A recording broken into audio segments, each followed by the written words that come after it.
ഇന്ന് എനിക്കൊരു ചോറും മോര് കാച്ചിയതും, അപ്പോൾ അതിൻ്റെ കൂടെ ഒരു ഉപ്പേരി വേണ്ടേ. അപ്പോൾ ഞാൻ കടല ഉപ്പേരി അത് നിങ്ങൾക്ക് കൂടി കാണിച്ചു തരാം. ഉപ്പിട്ടു, പിന്നെ ഇതപ്പോൾ മഞ്ഞളിട്ടു. ഇനി വെള്ളം ഒഴിച്ച് അതിനെ ഒന്ന് നമുക്ക് വെയിറ്റ് വെച്ച് എടുക്കണം. വേവണ്ടേ നല്ലോണം. ആവശ്യത്തിനുള്ള വെള്ളം ഒഴിച്ച് ഇനി നമുക്ക് വേവിച്ചെടുക്കാം. നന്നായി വെന്തോ നമുക്ക് എണ്ണ ഒഴിച്ച് കടുകിടാം.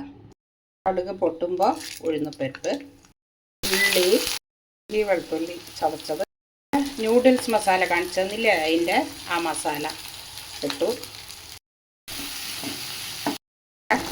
കടല വാങ്ങാനാകുമ്പോൾ നമ്മൾ തേങ്ങയിട്ടിട്ട് പിന്നെ വേവിക്കണ്ട, വേഗം എടുക്കണം. ഓക്കെ, കടല ഉപ്പേരി റെഡി. എല്ലാവരും ഉണ്ടാക്കി നോക്കൂ. സബ്സ്ക്രൈബ് ചെയ്യൂ, ലൈക്ക് ചെയ്യൂ, ഷെയർ ചെയ്യൂ. Thank you.